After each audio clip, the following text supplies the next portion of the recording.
Planning Commission to order. Item number 1 on the agenda, approval of the summary minutes of the November 17th, 2009 meeting. I'll move to approve those minutes. Is there a second? Second. Moved and seconded to approve the summary minutes of the November 17th, 2009 meeting. All those in favor say aye. Aye. Opposed? None being heard, motion carries. Item number 2, comprehensive plan topics. Hot on the issue this week is future land use, growth, and development.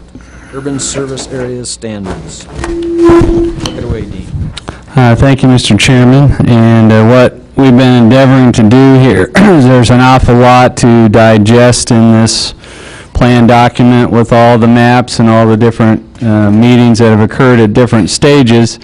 So what we're trying to do is break it down into subject-sized chunks so you can have questions answered or express concerns or get clarifications on what different aspects of it mean. And under the future land use category, we went through that in quite a bit of detail, and one of the tail end topics of that, and I guess I'll go ahead and have John put that up, would be what the consultant is recommending be called a conservation area designation. And as far as the, maybe you're putting the map up now, John? Okay. Maybe if you went to the text next, or is there a box for that? Okay. The conservation land use category follows floodplain areas. Development should not be encouraged to protect natural resources, and because of the lack of infrastructure availability, and that can be the case, but it's not uniformly the case, and it becomes increasingly hard to differentiate these. But these areas that are kind of lime sherbet green here, that is mapped floodway, and those are areas that today you could not fill or place a building or structure of any kind. You could have a golf course or a park or farm it or have soccer fields or something like that in a floodway area, but not anything that would be a building or structure or would displace water. These other areas are areas that the planning consultant put on the plan, which is a broader swath than that, and that is what they're referring to as conservation area. And they're saying that these are flood-prone areas, and there should be no additional development in them, or development should be discouraged because of the need to protect the environment, or because of the lack of available utilities. And so you have a couple situations set up where this is Magnolia Road, and it's saying, well, development on the south side's okay and up here at the corner, but not so here, where there is that is a actual floodway area on the current plan. And then this is Crawford and I-135, and it's saying yes, you have development here, you've got a motel and a truck stop and an area annexed here, but you shouldn't go beyond that. This is the area north of the Blue Beacon offices and the Westport Graves Boulevard area. This is West State Street, the former animal shelter here. This is the interchange with State Street. And then you get out on North Ohio here, where you have this Stimmel Road and this swath of floodway here. And what the city did was put utilities out North 5th and Stimmel and Ohio, and the city annexed down to this line here, because even though there's a utility lines here, there's probably never going to be anything developed there that could hook up to it because of the floodway restrictions, but this plan designation would extend that to here and up into here, and other areas out here, particularly to the west and southwest. And so that is that's an item of concern for some of the landowners, some of whom, like Mr. Wilson, has land here that in the county is already zoned industrial. It'd have to be platted to be developed. There's property here owned by the wards that is floodplain and is actually by elevation higher than the Kenworth and Foley sites here, and is potentially serviceable by the utilities on Ohio. So not every single one of these areas is equal, but this is certainly one of the more I don't know if it's, some people would view it as controversial, some would not, but today, I guess the way we looked at it today, people who have floodway property have almost no development rights already. People who have floodplain property do, and this would put floodplain and floodway on equal footing as far as somebody wanted to put a building or a warehouse or something on these properties, and they came before you with a plat or a rezoning. The plan would say that you should say no because those are flood-prone areas. And so the reason for discussing it now is because obviously it hadn't been adopted yet, and we wanted to point out that the consultant gave us this bigger area, and we as a staff went in and said, we want to know within this big area what is actually floodway. And so what this shows is that the area subject to the conservation designation is larger than what is today floodway. And I believe we have Mr. Wilson and the wards who own property here and here, and they're concerned about that potential designation and what it would mean for future potential development or development rights for their property. So I guess one way to look at it is the Central Mall, the apartments next to the Central Mall, the Kohl's department store, the Dillon Superstore, all those properties there are in a floodplain area. And the way that they addressed that was by elevating, they don't have basements, and they've elevated the pad. So Central Mall sits up on a pad, and those apartments to the east sit up on pads, and Kohl's sits on a pad, and the Dillon store sits on a pad, so that you know from experience that there's flooding and street flooding in those areas, but the buildings are designed to be set above that, so streets might flood, parking lots might flood, but not the buildings. What this is doing is taking areas similar to that, like West State and up here on North Ohio, and saying, well, enough of that. Don't fill and elevate, just leave it the way it is and preserve that as storage areas for future floods.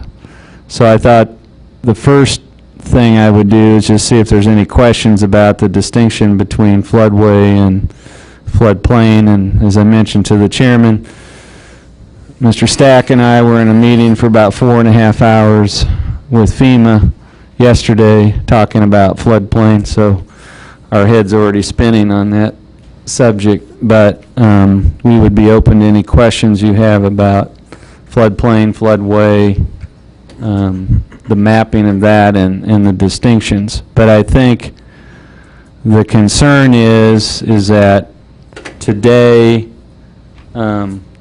without this conservation designation in place, let's say you're the wards and you own this property here, you could probably come in with a plat a zoning application and say we want to put a warehouse here, and as long as it was sufficiently elevated, that's probably a site with the interstate exposure and all that would be suitable for that. But this this is saying that that this is okay inside this box, but over here ought to be left as farming or soccer fields or something like that. So I think that is the concern, and the question is, should the conservation designated areas be larger than what's floodway? And so I think that's really the question when we get to the actual adoption and implementation is, should this map and this conservation area on it be adopted in that configuration, or should it be shrunk so it maps and matches up with the floodway only, but the rest is left as it is today? First of all, is there any questions on the difference between floodway and floodplain and how they are being shown on the map? It's not crystal clear there, but it's the area that is green, that is today. You couldn't go out there and do anything with it under today's regulations. And we simply, on the current land use plan, don't have what you call a conservation designation. We have, open space, and we have agricultural and things like that, but this is specifically calling this out and saying this area ought to be conserved and not developed. Dean, are there any areas that are in the flood plain that have letters of exception that you were talking about? Well, yeah, that was one of the things that we talked about yesterday, and the new mapping that's going underway is that, let's say your Kohl's department store, and what happened there is that we, through our floodplain regulations, required that the Kohl's store be elevated above a certain elevation, and then they hire a surveyor to confirm that, and then the process from there is to have that survey sent to FEMA, and FEMA officially issues a letter, what they call a letter of map change, and it doesn't change the map, but it changes the designation of that property. And why that's important to many is the question of flood insurance. And so if I'm Kohl's, and even if I have a commercial mortgage on my property and I'm in the floodplain and don't have a map change, then I have to carry flood insurance. And I don't know if it was 1 or 2 years ago or what it was, but we worked with Ken Kennedy on Lakewood Middle School, because Lakewood Middle School is in a floodplain, and it was elevated, and it was elevated appropriately, but it had never gone the next step to actually get a map change on it. So we worked with Ken and got FEMA to approve a map change, which basically the map change is your get out of required flood insurance card. And so that, Aaron, I'm sure, has experienced that with residential sales. It's important for that. Basically, if you carry a federally insured mortgage and you are in a mapped floodplain, you've got to purchase mandatory flood insurance, or the bank will purchase it for you and basically add it to your mortgage. If you have a letter of map change, then that exempts you from having to have or carry the flood insurance. Then it's your choice. And what specifically does that take into account? Does it take into account that they've raised that property, or the property is higher? It takes into account the elevation, because what they're all about at FEMA is property damage reduction and property protection. And so if I mean, if I use the example of my own house, it's my area that I live in is a 100-year flood elevation of 1231, and my house sits at 1233, which means that if there's a 100-year flood, the water will rise up, but it won't actually get to or into my house because it sits above. And so FEMA doesn't care if the street floods or backyard floods, as long as the building doesn't flood and get damaged. And so that's the way to look at it, the one way. And Dan can probably explain this easier, and he has experienced that in Overland Park, where if you develop every square foot in a floodplain area, you're really pinching that floodplain down, and you're replacing all the green space with paved space, which is going to really aggravate flooding, and that's the flip side of that. But Dan might be able to tell you a little bit about building construction or parking and what that does to a floodplain as far as the water running off faster and elevations rising faster and that type. That's the other side of the coin. Mm-hmm. Yeah, the peak gets higher the more development goes into the floodplain, which makes the floodway larger, which you don't know that until the development occurs. And then you figure out, well, we built too close to the creek, basically, is what ends up occurring. And so in Overland Park, that happened all over the place, really. And so when they actually, FEMA remapped everything and came in and redid the analysis, also taking into account that these places had flooded, and it was so anyway, then people are stuck, well, why'd you let me build here? So it's a tough deal, because, you know, at the time, the floodplain wasn't in that area, or the floodway wasn't, so you could build there as long as you elevated your house. Well, then once everything was developed, raised the floodway 2 feet, and then all those houses that thought they built high enough did not. So the answer to your question originally, do we have LOMAs or letter of map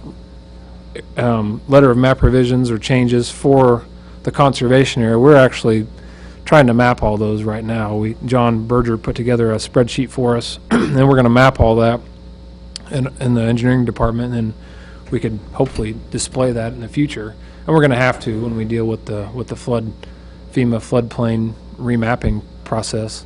Whether those LOMAs will be revalidated is a question that everybody's pretty excited about right now. So we can't determine that, but we can find out if, I mean, someday they'll make that determination. And the difference between Overland Park and here is that these areas, only in some of these western areas where you would build right up close to or next to an actual stream channel, would that really be a concern. Some of these areas are just floodplain because they're naturally low, and there's nothing to keep the water from spreading out. But I mean, there's other tools like stream buffers and things like that that Overland Park has gone to say you've got to maintain a buffer of so many feet from a stream and keep that as green space and not fill it or pave it or do anything of that. That's good common sense. But some of these areas here are shown that way, but they're, you know, this area here on West Crawford is not next to a stream channel. It's just low. And what is that, Dean? Is that shallow flooding? I mean, Yeah, it's shallow flooding. 1 to 3 feet? 1 to 3 feet. I mean, yeah, it's And you have a lot of that in Salina, that it's not moving water, it's backup water, ponding water, because everything is so flat. That was going to be one of my questions, and could we expand on this a little bit?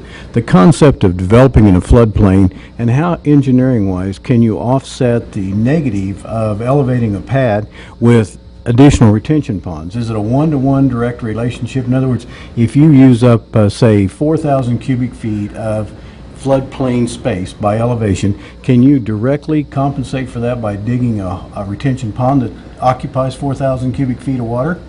That's a good question. I mean, how do you address, because Overland Park had that problem. It's a lot, like 1 or 2 parcels wouldn't make a difference, a huge difference. But you start developing a whole area. I'd not want to be the last landowner to have to not have developed, because now I'm in a floodway rather than a floodplain. That's true. So how do you adjust all that when you're scheduling development?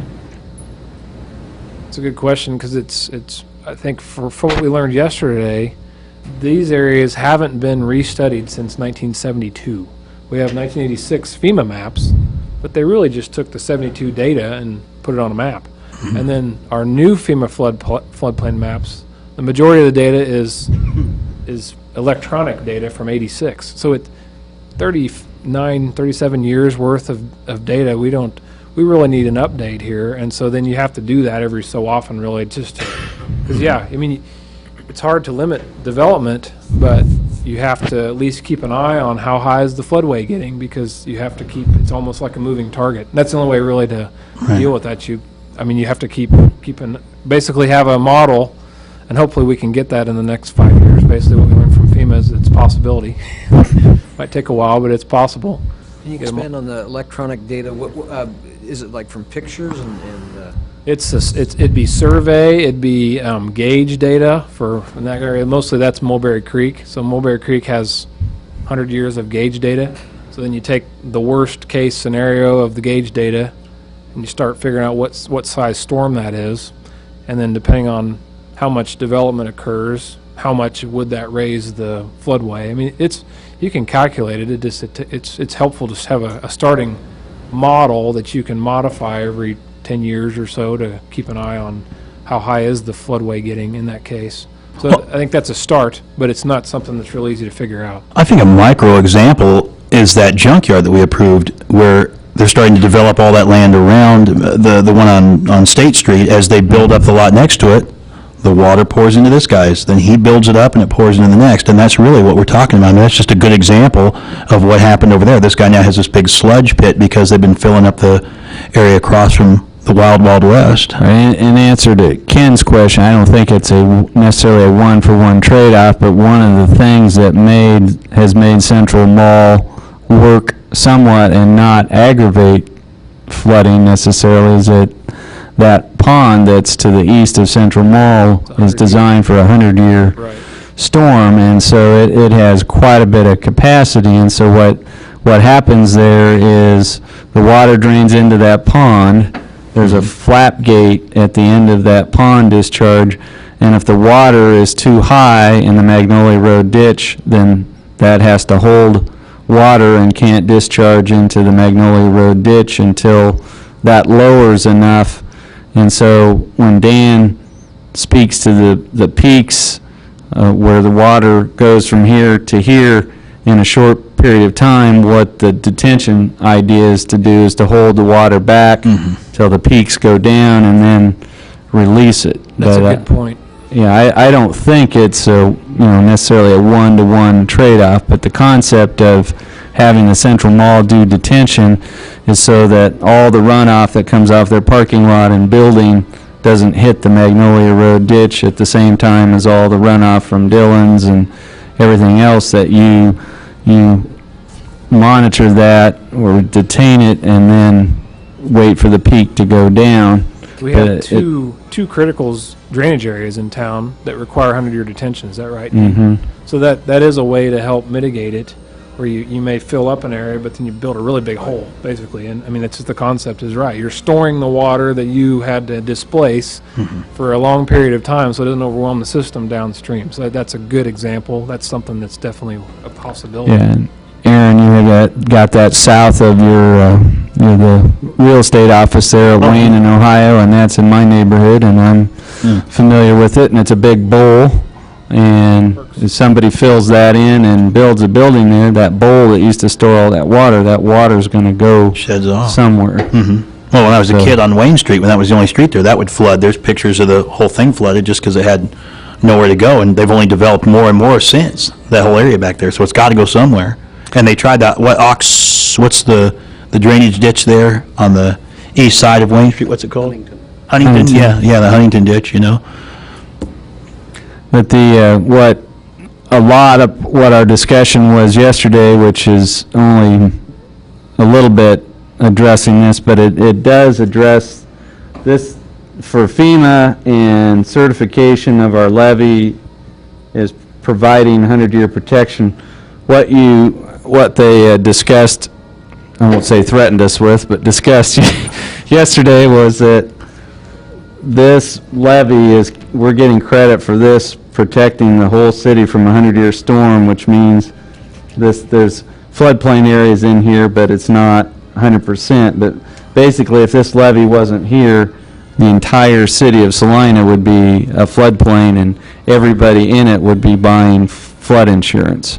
And one of their requirements is that every section of levee have to provide 100-year level protection plus 3 feet of freeboard. And what we're in the middle of is the Army Corps of Engineers says that flood elevations out in this area here would get to this level, and FEMA says it would get to this level, and they don't agree. And so we've got to demonstrate that this section of levee, and what Dan's talking about is basically doing some additional study of that area that's more current than 30 years old to know what that elevation is going to be. And so that was one of the things that we discussed yesterday. Also was using the gauge data on Mulberry Creek and getting more current information, because at some point in time there has to be an agreed upon elevation of what the water will rise to here compared to our levee elevation, so that they'll say, yes, your levee provides 100-year protection, and we'll map the risk accordingly. Because if they determine that it doesn't, it's as if that levee's not there at all, and they'll say, well, the whole city's in. And so that does become a pretty important issue. But I think what Dan's saying is that there's not agreement completely about what the flood elevation out here actually is in a 100-year flood. And so that makes it hard for somebody to... Right. We could work with Mr. Wilson or somebody and say, you build your pad to here, and you should be protected. We could be wrong, just because the data is so out of date. Mm-hmm. But if we go ahead and suggest a change to this, is there a way to figure out how to allow people, because I see it important for people to be able to develop on their property if it's at all possible. And especially if you bought property not knowing it would be in a floodplain, then all of a sudden it becomes a floodplain. But is there a way engineering-wise to figure out, if I'm going to develop here, how do I make up for what I've done downstream, so to speak? How do I make up for that? In other words, can I dig a big hole and use that dirt to elevate the pad and then have a negative impact on the next property owner downstream? And that would be important, and then that would allow people to go ahead and develop, but it also protects future developers from having problems with somebody else's water that's been increased on their property because of this development.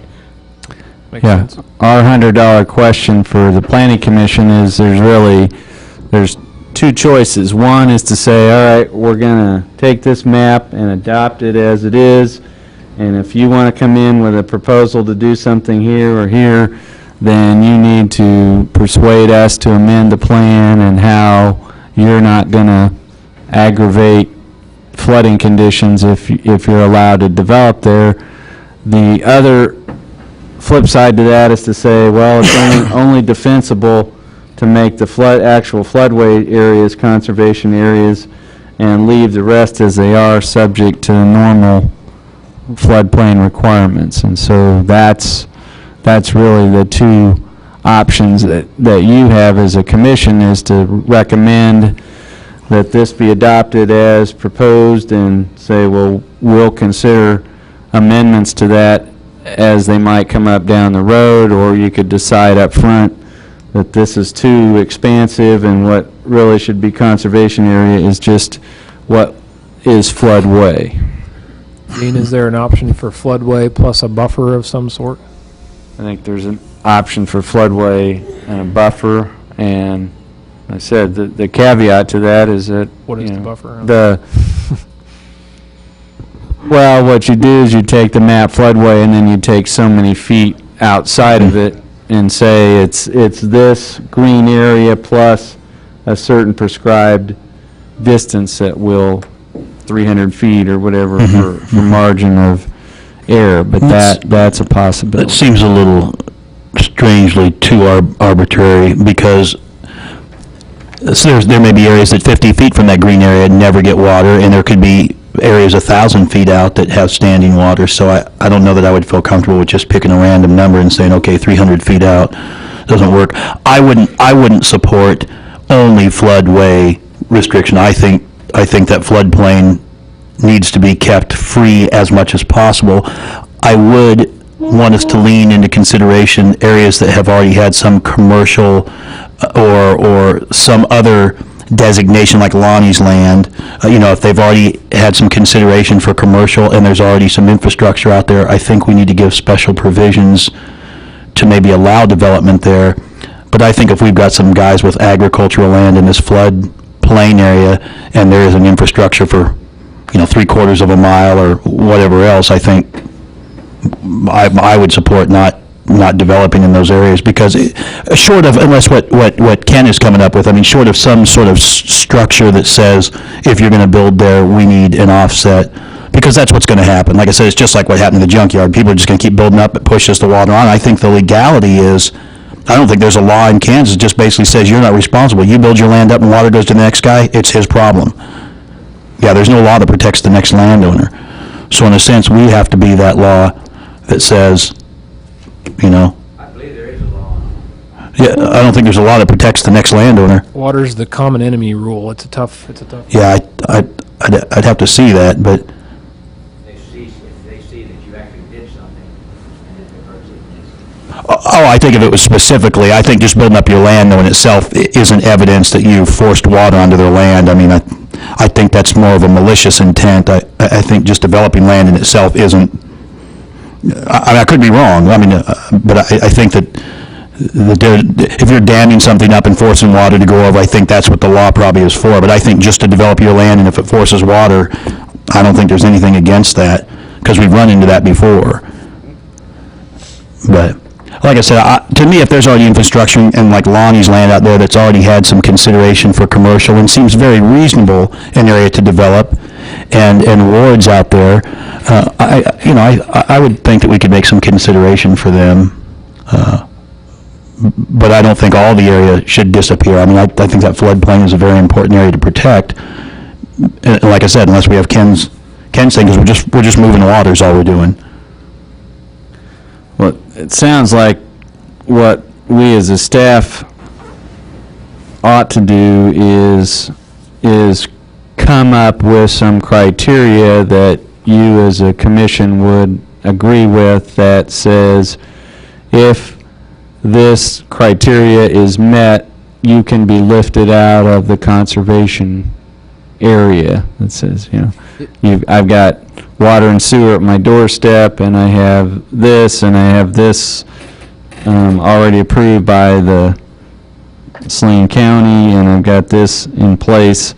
And I think what we could do is say, we could come up with some criteria that says if A, B, and C are present, then we will consider accepting you out or taking you out of this conservation area, and then that would provide you with some objective criteria to say, I'm sorry, there's no utilities or plan for utilities here anytime in the near future, and you just have agricultural zone ground, and there's no reason to change that. Right, and they, of course, could still come before us. I mean, they could still come then, but if we develop some criteria for you to make that judgment call, I think that maybe is the way to go. And it helps these guys who already have, like you said, utilities at their doorstep. I mean, it seems a little tough and harsh to just cut them off right there at the knees and say, wow, you basically are, and like in the case of your land out there on State, already above State Street, seems kind of hard to tell you, hey, you can't develop in an entry corridor to Salina and you have infrastructure. That seems a bit harsh. But whereas somebody clear out on Old 40 that's in the floodplain, I wouldn't feel the same way about, Dean, could you explain why that little pie shaped right there at State Street and north of the railroad tracks, why that's not in the floodplain?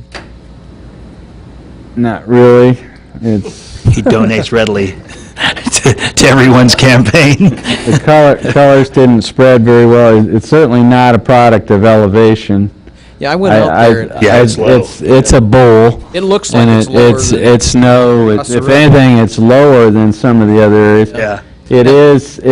It could possibly be because the site's already developed. I mean, it's kind of the tank farm or whatever. It's got Well, then there's a the, little lot there just to the west of that. Is that included in that? yeah, the only possible explanation that I could have for that is that it was shown that way because it's already developed, but that doesn't make, a lot of sense from the standpoint of you got Millennium Homes here, and, they've got an elevated office there that's way up, so probably as a cleanup or touch-up item, that should be the same color as any of the rest.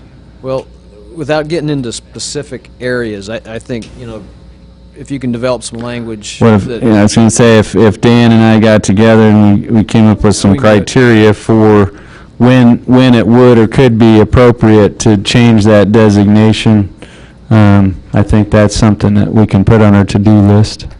And then even still today, if we've got landowners present, if you want to hear and we can record what their specific concerns are, then we can take this item and then move to the next one. But I think we should hear from affected owners also. absolutely. Is there any property owners that would like to address the commission?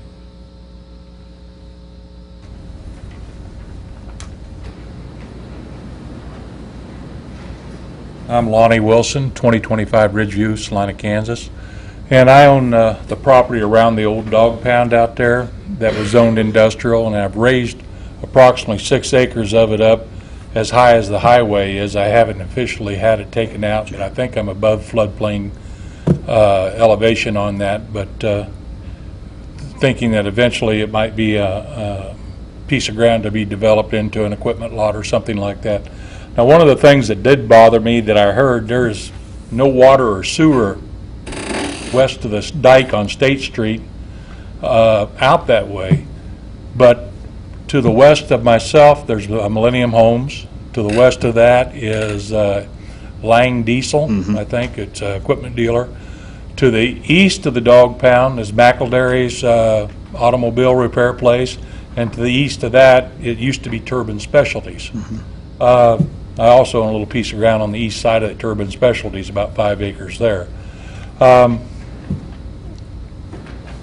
the other side of the interstate, where you turn State and go down Fairchild, between State Street and Fairchild right there, my sister and I own 24 acres right there, which has real good interstate exposure, and there's a farmhouse in the middle of it that is in the floodplain. It's not in the floodway, but it is in the floodplain.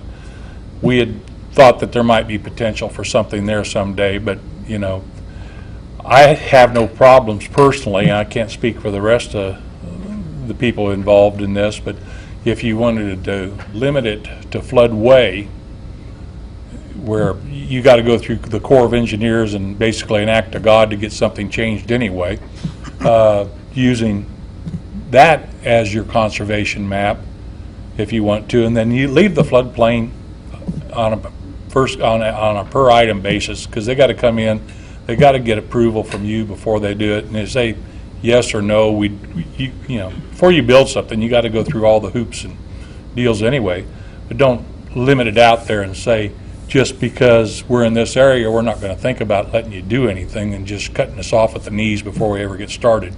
That's kind of my feelings on it. One of the things that I think should be done too, I think everybody, if I change a piece of ground and change the zoning on it, now we're not talking about zoning here, I realize that, I got to notify all the adjoining property owners of what's going on. I think the city and the county owe that to the adjoining property owners that are going to be affected by this rules and regulations. There's a heck of a lot of people out there that don't know what's going on about this meeting right here, and their rights are be affected. They should be able to be notified, and then if they don't come in and voice their opinion, I understand, but the notification process, I hear from Brian, he watches the website or whatever it is that brings it up a lot closer than I do. he calls me up an hour before, and I got to hurry up and come down and change things around so I can be at the meeting. But I know there's a lot of, I had another question too, and I don't know if this is right, and Dean can probably answer me on this. But if a house burns down and you're in the floodplain, can you rebuild it? If you're in the floodplain, you can, and if it's not elevated, the new home would have to be elevated. So if it's But if it's in the floodway, you can't. What about a partial burn? Yes, let's say Well, in 25%. FEMA's world, it's 50%. Okay, So if something's 50% damaged, it's substantially damaged, it can only be rebuilt by elevating. I appreciate that. I didn't know what the Yeah, ruling it's was. same with a commercial building or a house. In the new conservation area? Well, that is a regulation that FEMA already has. That already applies to floodplains. If you bring the conservation area in, will it be the same rules? It will be the same rules for anything that's existing. What the conservation area is mostly going to do is I use your property specifically on State Street. If you come in with a plat of that to divide it up into industrial lots for development, having that as a conservation area would tell the planning commission that they should deny that because the property should not be developed in any form because it's in the conservation area. And then what we discussed was coming up with some criteria that says if you have a piece of property that's in the conservation area but A, B, C, and D are present, then that might be a criteria for lifting that particular property out. What the downside of your State Street property is that it doesn't have public utilities or very ready access to public utilities, whereas, say, the Ward's property up on North Ohio, there's brand-new sewer and water lines there, and large water line in Fifth Street as well. So that could be one of the criteria. Having some existing zoning or development rights in the county would be something that would or should be taken into account. But as this is presented today, what would happen is that you would bring forth a plat, we would write a report, and we would tell the commission that according to the plan, your plat for development should not be approved because it should be left as a conservation area. So I'm already starting with the conservation deals, and I'm already starting with a handicap, is what I'm trying to say. And another obstacle to clear before I can do anything besides farm my ground. Sure, sure. Yeah, I think the conservation designation is one step, a little more of a burden or hurdle than just having a floodplain designation. Because basically in a floodplain you can elevate and build, and this is saying that you shouldn't even do that because it should be conserved. Well, anyway, that's my feelings on it, and I appreciate you taking the time to listen to me. Thank you. Dean, could you respond to Mr. Wilson's comment about the public information aspect of this?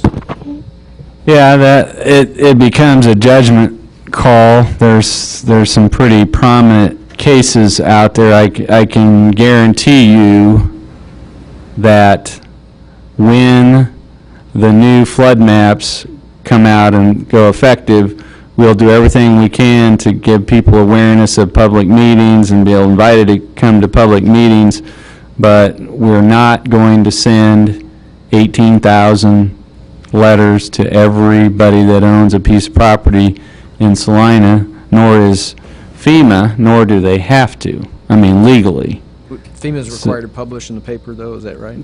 Right, and what we're planning to do when they start their 90-day process is that we plan to, and it's probably going to be at the Bicentennial Center, something like that, we plan to invite the public to a meeting where we'll display and explain the new maps and then have a number of individuals around at the meeting where people can get in line, look at maps on a laptop or something and find out information about their LOMA or something like that. But that, having informational meetings and trying to make the public aware of where they can get information, but the idea that FEMA is going to send a letter to everybody who owns property out here saying, we're doing new maps and you've gone from floodplain to floodway, they're not going to do it, and they're not legally required to do it.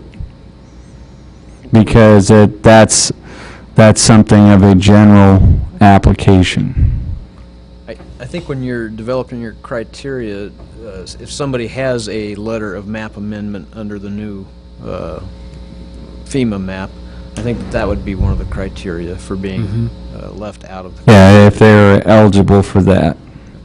Yeah, and I mean, like I said, in some cases, the maps are wrong. And if they weren't, we wouldn't have 1,700 map changes. So the fact that, you know, this map shows the ward's property is being in a floodplain.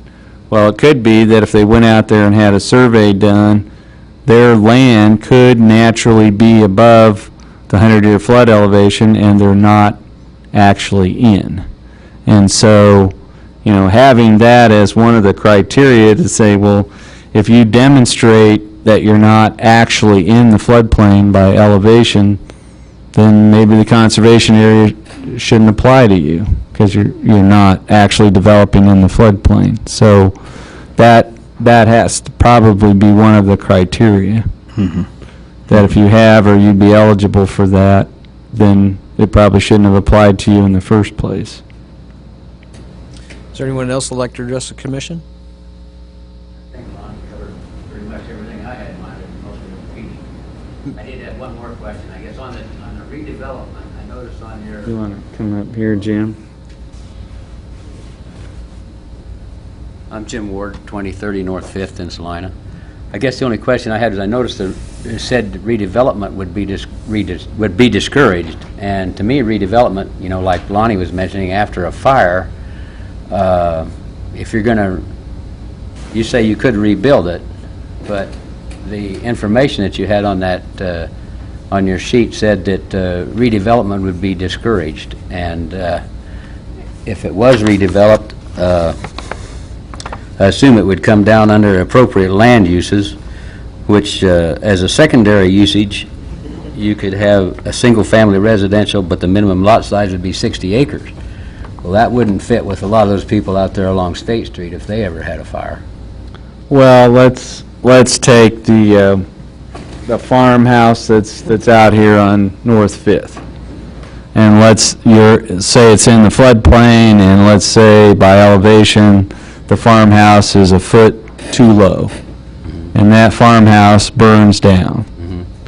That farmhouse could be built back, even under the conservation designation, as long as it is elevated higher than what it was, so that it's above the flood elevation. But the conservation area doesn't really deal with rebuilding or redevelopment. It has to do with when this commission has an application in front of it to take vacant land that's in the conservation area and somebody wants to rezone it or develop it in some form, the plan's saying that it should not occur, and that the primary uses should be agriculture, open space, recreation areas, trails, and exceptions to that might be a single residence on 60 acres.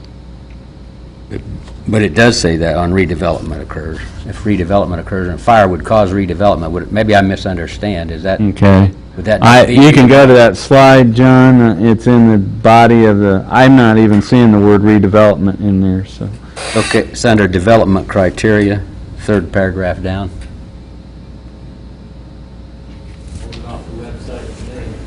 Yeah, it's just down below there and to the right, yeah.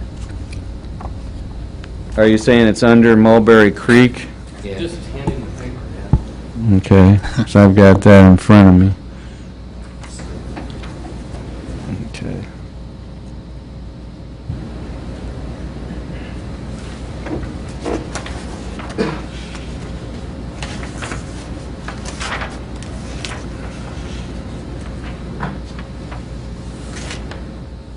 And that does not square with what the requirements are currently, and legally, you would probably need to eliminate that language because legally we really couldn't do that.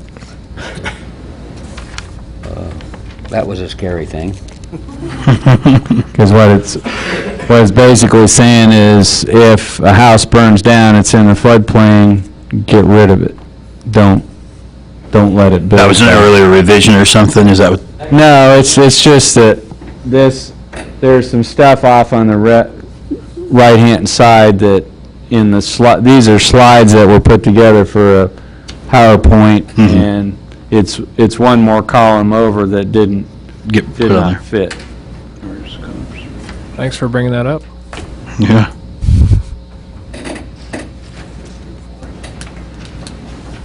Any other public comment? I'm kind of next to the salvage yard. Please come to the podium and state your name and address. I'm Will Warhurst, 4240 West State. I'm next to the salvage yard on State Street. I'm kind of listening to, because I also have the Girl Scout Center, and the neighbor built up about 2.5 feet, so basically what I'm hearing, it's not going to be a problem for me to raise my property above theirs now that they've raised above me, except for my neighbor Judy next door at the bus barn, who's going to be pissed because when I bought it, I cut a huge ditch to the back so we wouldn't have a drainage problem. And now Pete's building above me, and I guess we need to see who can get the most dirt. That's the way it is, and so far, that's the way it's written. So Yeah. I guess before I start, I'm telling you that that's probably what I'm going to have to do in 3 locations, and that if anybody knows there's some free dirt, I'm interested. But I think we've run into that before. I mean, I think we looked, and basically the law says, I mean, I follow what you were saying, that if it's malicious, but I think in Kansas, there is no law that protects you or your neighbor from your development of raising your land. So it could be a competition of he with the most dirt wins. I mean, it really could be. I mean, I think if they saw malicious intent, there would probably be some legal actions, but I think just as a matter of development and filling in low ground, there's no law that protects you from your neighbor building up. The exception to that's changing a stream, but Yeah, that's right. Essentially the case is water is the common enemy in Kansas, and if I built my house 4 years ago and the lot next to me is vacant and that person comes in and builds up 2 feet higher than me, there's nothing that the city can really do about it. You're in a self-help mode. But the buildings I'm working with are existing, so, and all of them were existing before, and what they've done now is started to build up, and, you know, where I took care of the problem before, now they're creating a problem for me now, and obviously, I just don't want to pass it on to the neighbors, but if it continues on. You have to, yeah. But you know, that's one of the purposes of effective planning, is that type of thing doesn't happen. You know, it's better for people to know up front that they're not able to do something than to go ahead and do something and then have someone neighbor do something that causes what you did to be kind of for naught. So I think we've got to look at solutions that allow some development maybe, but addresses the negative impact on property owners right next to you or downstream from you. And while still being cost effective too. I mean, obviously we don't want to cripple you, but on the other hand too, I mean, come on guys, most of this land you probably picked up a lot cheaper than regular prime real estate. Well, if you didn't, then maybe you were a fool. I mean, yours has probably been in the family a long time. Yeah, right. I'd say there's a different thing there, but anybody who paid prime price for floodway real estate and thought that they were getting a gold mine is a fool. I mean, it's economics. You guys have bought inexpensive land, and the hard truth is it's difficult to develop. Now, we don't want to cripple you more, but let's not kid ourselves here. We can't be expected to go through an extra effort to make your inexpensive land extremely valuable. You know what I mean? But I'm with Ken. If we can find a way to cost effectively offset you, I think we need to find a way to help you develop. But let's be real. This isn't prime real estate either. I mean, yours might be. I'd have to agree with you that it's probably not my prime. $100,000 for 5 acres of that ground. I- Right there on State Street. You should have called me, Lonnie. I could have helped you find some more. Building the Urban Specialties was right at the same time. Yeah. But I give $100,000 for that 5 acres east of us, and I don't think I'm a fool. I'd almost compare Menifee State to the city. Yeah, I think that could be, I think I could have found a better way to spend 100,000. I mean, I'll say that. I mean, and I'm not really trying to say you're a fool, but I just think that you understand that the land is, maybe I am, I don't know, but to me, I think you understand that was, when you bought it, did you not know it was floodplain? I knew it was floodplain, but I also knew I could raise it. And I had another 45 acres behind it that I could get dirt off to raise it. But again, that's an added cost, but, yeah. Mr. Ward, Go ahead. Yeah, I guess the only thing I was saying, we do own this property. We feel that we had, when we had it being developed with the interstate cutting across the middle of it, that we did have the possibility of going and having good developmental property on the side of it. And I'm kind of like Lonnie. It's pretty obvious, if you need to raise 5 acres, 2 feet, and you've got another 50 over there, you don't have to scrape too much off to raise it up. And I do believe that would take care of Ken's problem too. I think there is a good trade-off, how much you take for fill and what you leave empty for retainage, and that is going to take care of the flooding problems on somebody else's property upstream. So I think that all needs to be designed. Obviously, you can't just, as some people have started to do here, begin to build up and not expect some problems caused in other people's properties. But engineering is my trade, and I would feel like a fool if I didn't think I could work around a minor problem caused by backwater that's raising up, not flowing across my property. If I see something flowing across my property, I know I'm in a stream, and I know I have another situation that if I dam that off, it's going to screw somebody else upstream. But where we are, there's obviously the extra dirt that we have available to fill the land that we would need to raise it up out of the floodplain, and that would cause a nice retention pond for the property upstream to be protected. So that'd be my thoughts on that. And also, as I mentioned, we did feel we had the rights to the development, because the only things we were told was at that time we were in the floodplain, you will have to take measures to protect it. So we do have development rights, which I feel should have gone with the land. And I did notice right in our local paper the other day that the Flint Hills is beginning to be developed, and people were complaining about it. They're going to start some parks.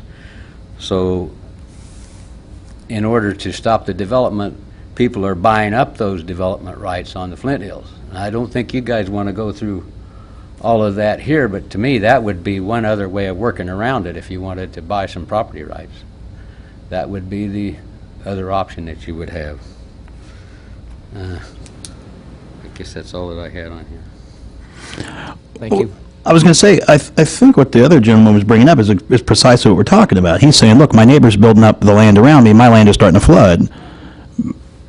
But that's why we're telling you guys, They're not taking it from their property, they're having it hauled in. they're hauling it in.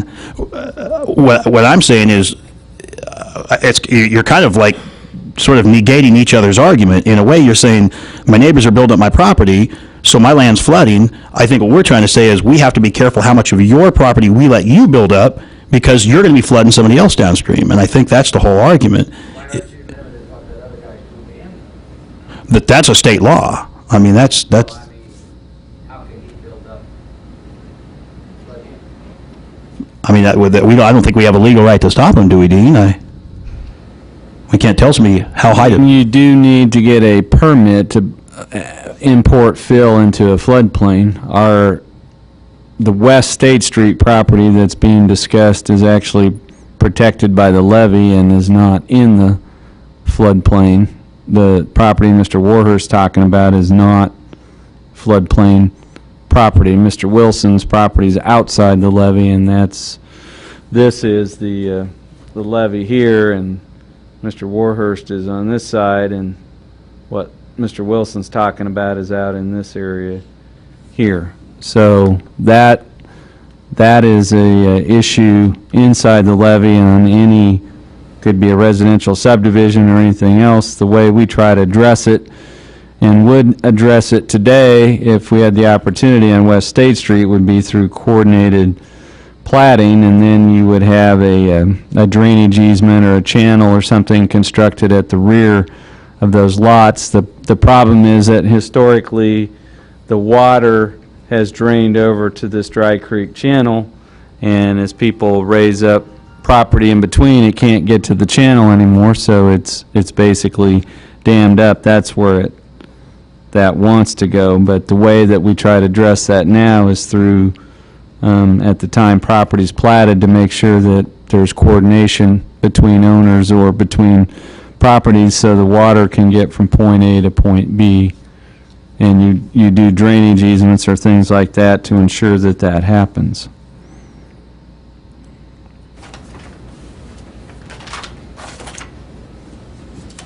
Is there any further discussion on this?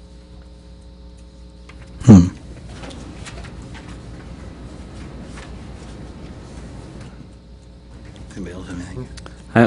One thing we will do is what we discussed, which is to try to come up with some criteria for you to look at to say, under these circumstances, it would be appropriate to develop in a conservation area. Thank you. Yeah, I think There was that no other public comment on this, is that correct? And what we'll do is we'll send that out to we've kept a record of who's attended and spoke, and then we'll get that criteria out to those individuals so they have a chance to respond to that.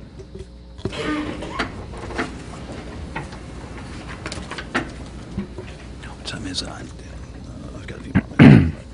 I've got a few more. It's going to be a short meeting.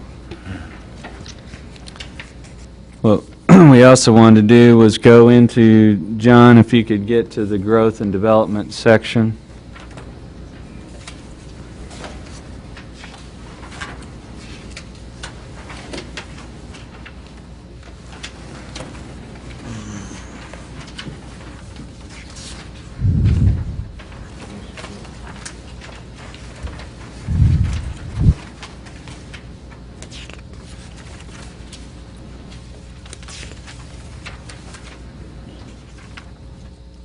I think that's all we would have for questions for you, Dan, so. Thanks, Dan. Thanks, Dan.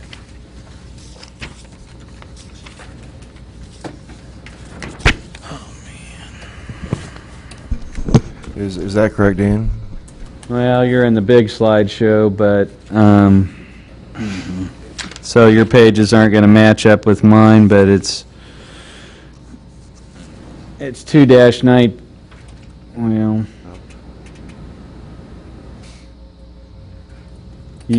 Do you have the PowerPoint version of the slides, the one that's not the 73 pages, or do you have the 73-page version?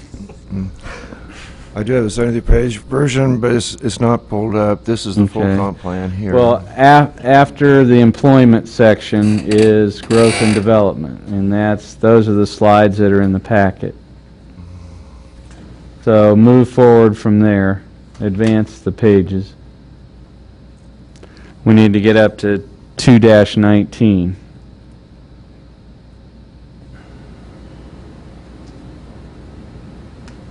There you go, number 41. Okay. And let's go to the next one. These are the general goals, and this is what you have in your packets, or should have, as far as the slides, and that these are some of the general goals for future growth and development of the city, and that would include balancing infill and redevelopment with new growth, stabilize areas of change, and areas of change would be particular areas like the Broadway corridor, or any areas where we're seeing increased vacancies of existing property. Working with you and other bodies to say, you know, let's designate our growth areas, because we can't grow in every direction from the existing city limits. And both of these are important, making sure, and we had some discussion on the community theater project where we have a situation there where the people who live on 2nd Street there have a 4-inch water line. That's not really adequate. That's not giving them adequate service. So what this is talking about is like, let's not focus all of our investment in water lines and improvements just in the fringe areas, but let's think about some of the existing areas where somebody has a 4-inch water line that's 100 years old. And certainly that was done on some of the school projects that are in the existing neighborhoods like Oakdale and Cottonwood and places like that, where the city, and Sunset, where the city was involved in upgrading some of the utilities so that we had better fire protection and flows for those. And if you want to go to the next one, John, the areas of change. And again, these are stated goals, but to try to not tilt the balance, there's a natural inclination for retail and other commercial to grow at the edges, but to do what we can from a housing and commercial standpoint to balance reinvestment with what's happening at the edges. And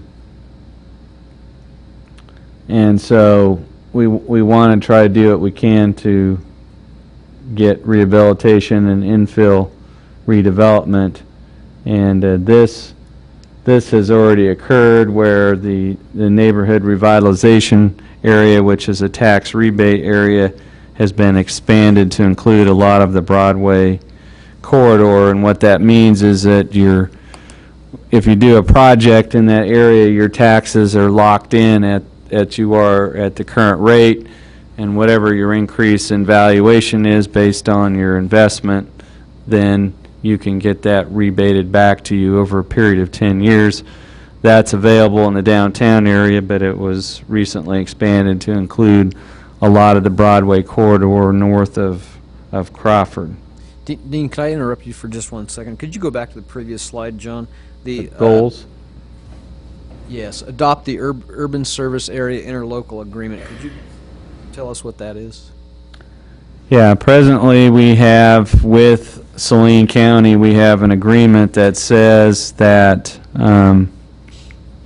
if somebody, and Mr. Wilson isn't here any longer, but his area there on West State Street, it would have to be platted before it could be developed. And the current agreement we have says if you're platting in a location like Mr. Wilson's, that plat has to be jointly approved by the city and the county.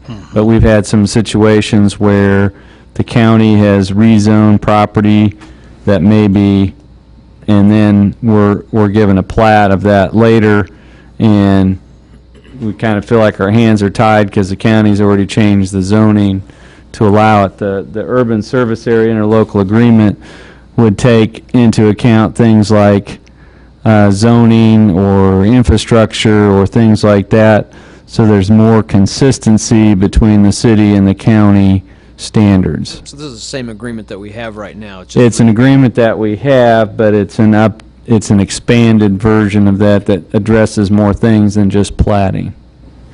And so that is a growth and development goal.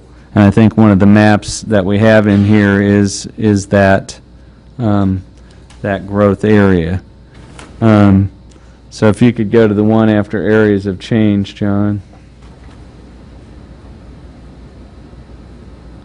So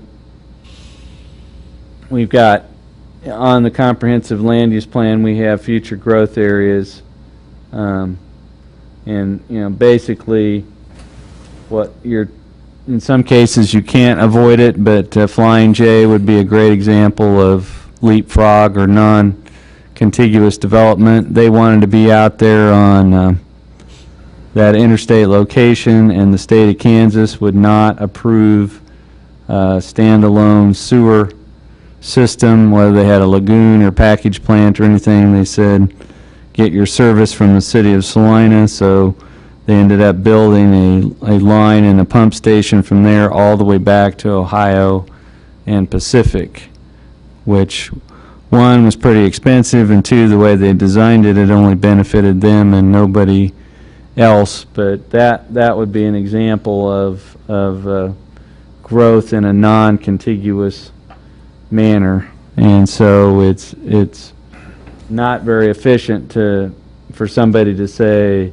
I want to do a subdivision at Simpson and Crawford and bring water and sewer out to me and have nothing going on in between. That it's not a very good investment as far as your utilities. And so I guess you can go to the next one, John.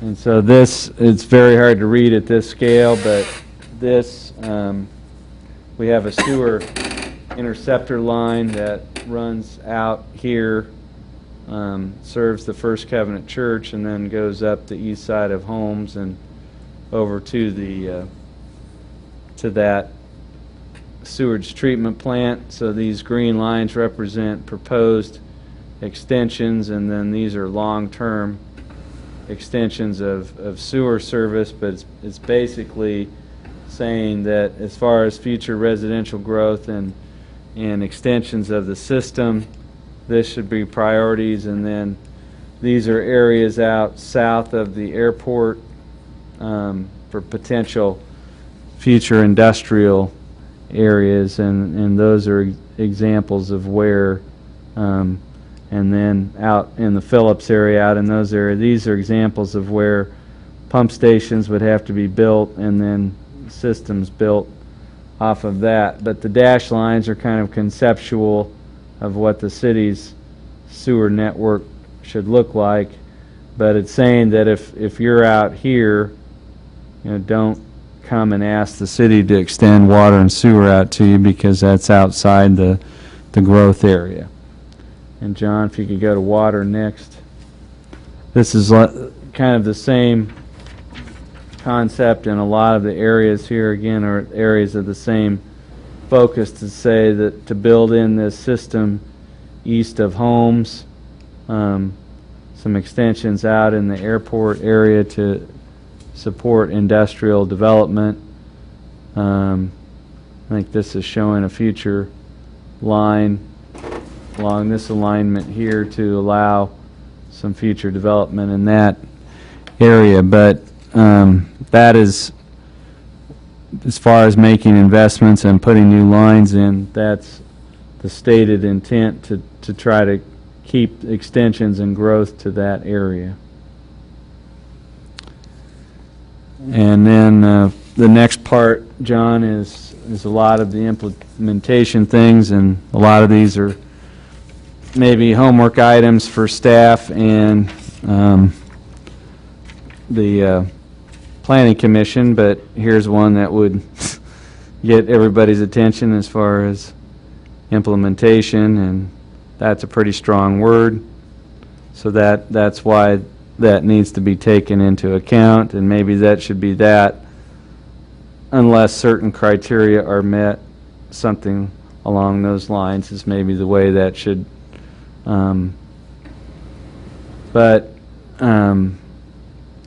we have an existing sewer interceptor line, and we need to encourage people to take advantage of that and not force the city into spending money on lines above that. This is one certainly the Planning Commission would be involved with. We don't have a mixed-use zoning district. This is a concept of taking that area between Broadway and Pacific and North and Front and having some additional standards in there as property develops.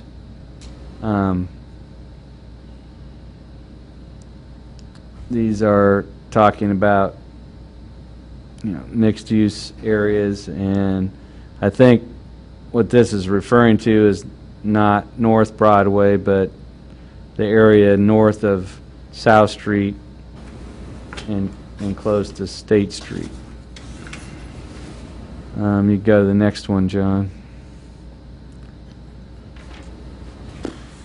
Some of these are pretty specific. And this would be that area along Maple and streets like that back up to Broadway.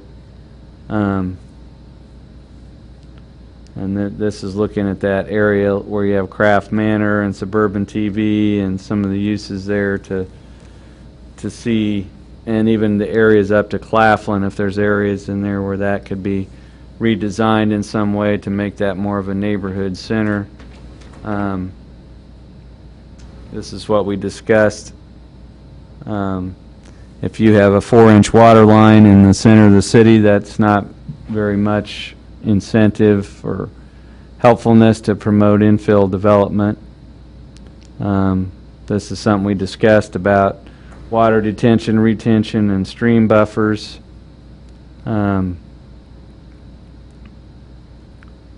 Preserve the edges of the community. That goes back to the urban service agreement. And then this is basically saying that if you want to develop on the east side of Holmes Road or at Simpson or whatever, that this should be done with a municipal level of services, so it's the city doesn't grow into areas where it has septic tanks and things of that nature that it has to work through. If you could go to these are specific to the Broadway corridor. And these are just different. This TDD stands for a Transportation Development District. It's another way of doing special assessments, but it does allow sales tax money to go towards paying off bonds instead of property tax.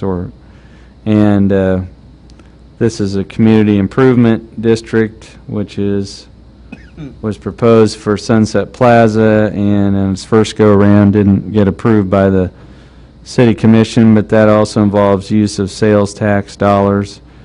And then tax increment financing was something that was done on the Kohl store site, and it's another financing tool. And then this is kind of the area that they're saying, maybe that shouldn't be long-term strip commercial. This should be some emphasis on making this a conversion to some sort of neighborhood or higher density residential area. Obviously, that's a challenge. And then, here's Sunset Park, here's Cloud, and here's Kraft Manor and Southview, and in the area up here where the greenhouse is, that taking that 9th Street portion there and making it more of a neighborhood center. And these are some conceptual graphics of how spaces that are centers are arranged differently than the current pattern. I think there's one more here, John, about, let's see. Since you're in the big version. Yeah, I guess that's it as far as the I thought there was an item in there about the urban service area, but it looked like that didn't make it, John. But the growth and development has to do with trying to balance, first of all, have an agreed upon path or location for growth, and maybe if you could go to 240, John, right there. We'll just touch on that here. These are basically goals. And what this is saying is that if you want to put one house on 20 acres out in the fringe area, that would be okay. But if you want to do anything else out there, you should do it with public water and sewer and municipal services. And then, again, extending our infrastructure to immediately contiguous areas and not jumping out, and then working with the county to transition roads like Holmes Road and places like that, how do we transition those to urban streets? And then I think we have a map, John, and basically this is saying that this area here is the city's future growth area, and that interlocal agreement was being discussed, Patrick, had to do with saying that the city and county will have an agreement and cooperate on how development occurs out in this area, and we'll do it jointly through an agreement, and to make sure we're on the same page with each other and it's coordinated. These are just areas that are currently not inside the city that would be candidates for annexation in the near term. This is A+, or the galvanizing plant site here, and there's a little notch here that's not in the city. This is the Beverly tract, the levees here, and Ohio's here, and that's not currently in the city. This is the donut hole area west of the interstate on Magnolia, and there's some other areas here out by the airport, and South 9th, that are areas that have been discussed as, and this is east side of Ohio coming down Schilling. So those are all areas that are candidates for, and we've actually annexed some of this area up here on East Crawford. But this map is important because it represents an agreement with the county that the city has an interest in what's happening in these areas, even though they're outside the city limits, and that we should cooperate and work together on planning that area so we don't get at cross purposes with each other. So that's what that refers to. But this map is pretty important because it took a lot of discussion and meetings for the city and the county to agree that says these are the areas outside the city limits that the county agrees that the city has an important role to play in, regardless of, and so that we should consult and coordinate and communicate with each other on what happens out there. And that would be formalized in an agreement, and that is an agreement that would, the current agreement is signed by the chairman of the City Planning Commission, chairman of the County Planning Commission, chairman of the County Commission, and the mayor. And so that any revisions to that agreement would be dealt with the same way. So that's pretty much a summary of those two sections. Like I said, the most ambitious part on the growth and development, I think most people are pretty well in agreement of what our growth areas or growth paths are. They're going to be around the airport. They're going to be a little bit down South 9th and residentially primarily to the east. And then what the plan attempts to say is let's not be so growth oriented that we ignore Broadway and some of the infill areas of the community. So what we'll try to do is come up with some criteria for the conservation area. Like I said, the one goal that was stated there that says prohibit development in the conservation area, that's pretty strong. So if we can come up with a qualifier for that and criteria that says except where this criteria is met, something that I think would be helpful. Okay, are we ready to go to item number 3? Yep. Okay. Comprehensive plan adoption and implementation. Well, obviously, the ultimate goal of this is to reach a point where you're sufficiently informed and familiar with the various aspects of that you feel comfortable recommending adoption, which could be adoption as a whole, or adoptions with certain parts reworked, or adoptions with this map deleted or modified, things like that. You have all that kind of discretion, but basically the way that the system is set up under state law is the plan is ready for adoption when you say it is. And so I think we would perhaps use your next meeting in December to tidy up any of the other items, particularly on, as the implementation section is actually the thickest part of the plan, and that's the to-do list for everybody. And that should be gone over separately, which we'll not do at this meeting, but at the future meeting. But just to revisit where we're at, obviously, when we go to have a public hearing and notice of we want to have a hearing on adoption, we would include and notify the county so that they, what I made clear is that urban service area, they pretty much are on board and agreement with those boundaries, so that's not going to become anything new, but because we're planning for areas that are outside the city limits, we have to formally notify the county commission. The way that would work is that we would schedule a public hearing, and we would try to give as much individual notice. Mr. Wilson's point was well taken, but we can't send individual notice to every property owner in the city, but we'll use the avenues that we have, whether it's water bill inserts or press releases or things like that, to say this is the date for consideration of adoption. This talks about a single resolution or successive resolutions.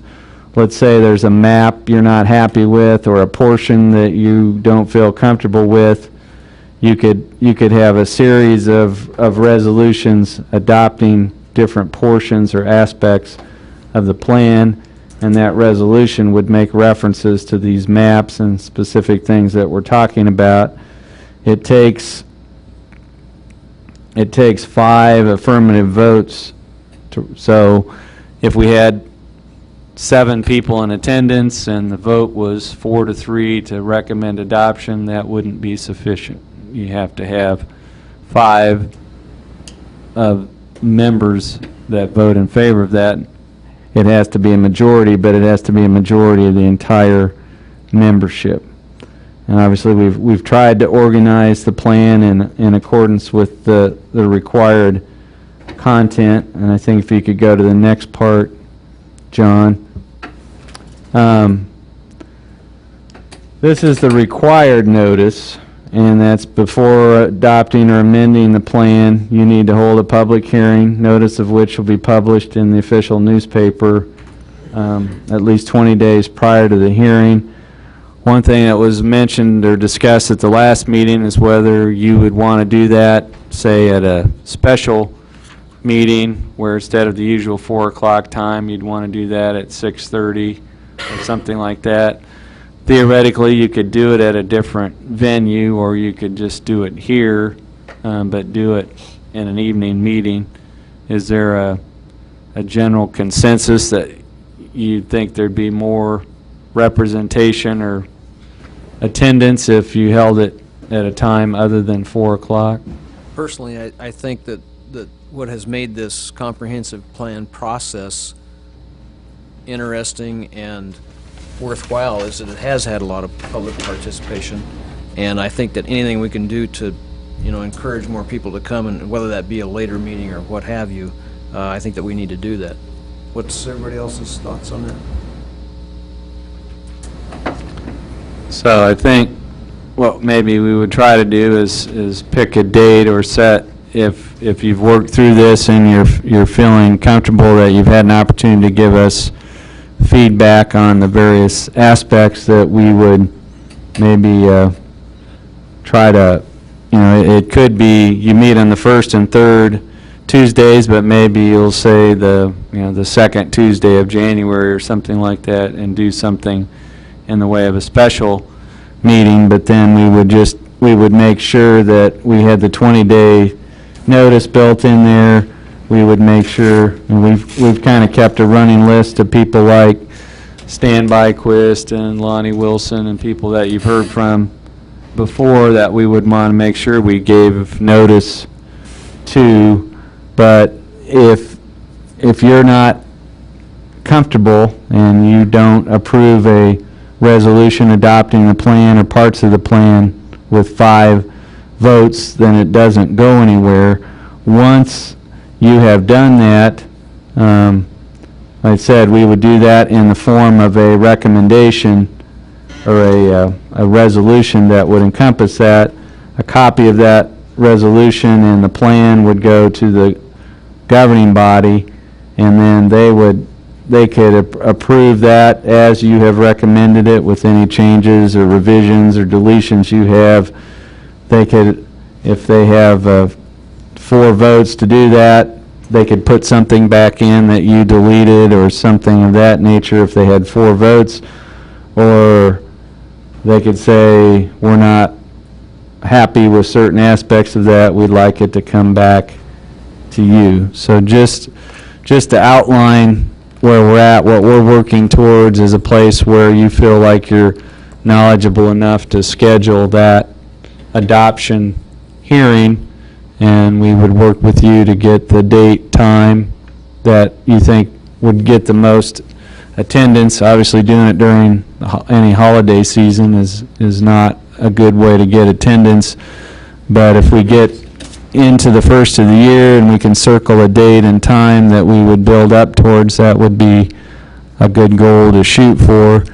And then we will do everything that we can to give individualized notice to those people who participated during the course of the process to make sure that they have that opportunity.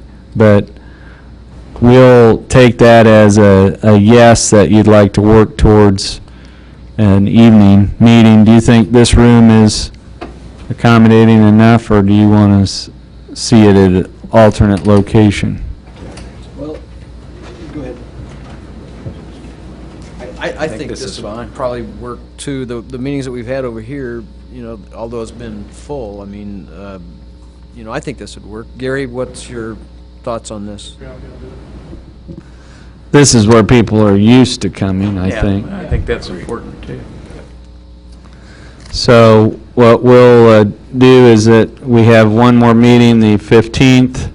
We'll cover the plan. We also have the 2010, 2000 through 2014 capital improvement program plan that ties in with the comprehensive plan as far as projects that we'll have for you to review and make recommendations on the 15th. Also, we don't have any development cases that I know of, except I think we'll have a brief but good presentation to make about what we're calling, and we've discussed before, the small wind or the wind energy conversion systems that would be on an individual lot, or we have a church or a school and they come in and say, we'd like to install 4 wind turbines of a small scale, and we want to try to power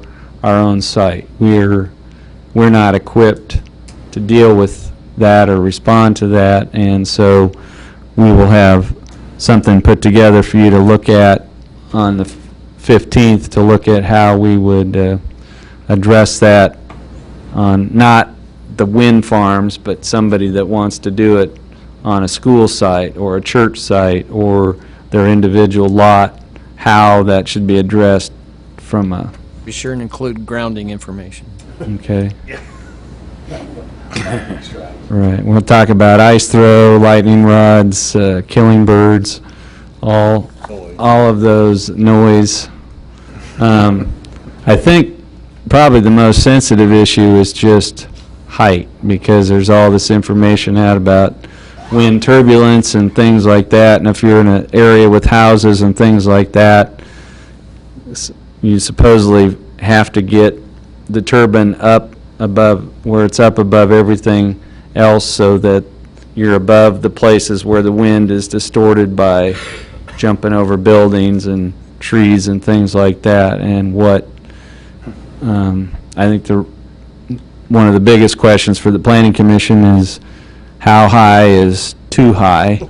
And should you just be able to do it as of right, or should there be some property owner notification and things of that nature? So I think those are the two biggest issues. Is, can I just walk in and get a permit to put up a wind turbine on my lot, or should there be a process where there's a hearing and my neighbors have a chance to object?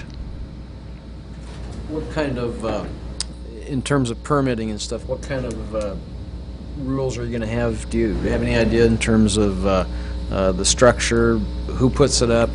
Can the homeowner put it up himself? Does it have to be a licensed? Well, I think that's most of the things we've seen have required, that you have to at least demonstrate that you've got, you have to get an actual building permit for it and show what kind of footings you're going to have and structural things.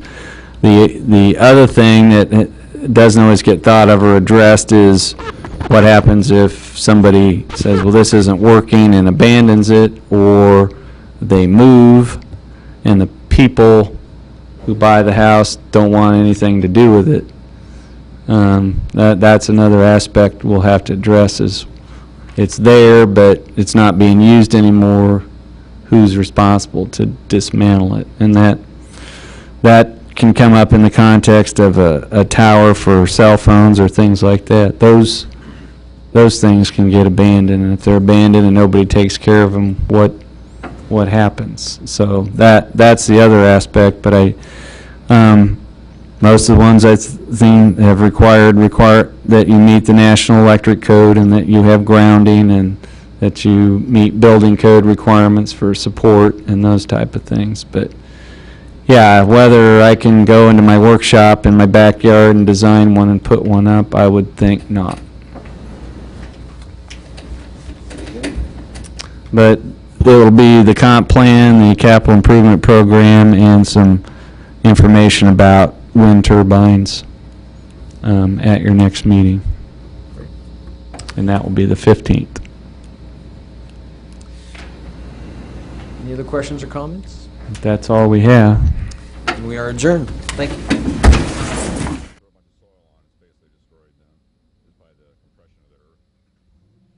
they haul off a truckload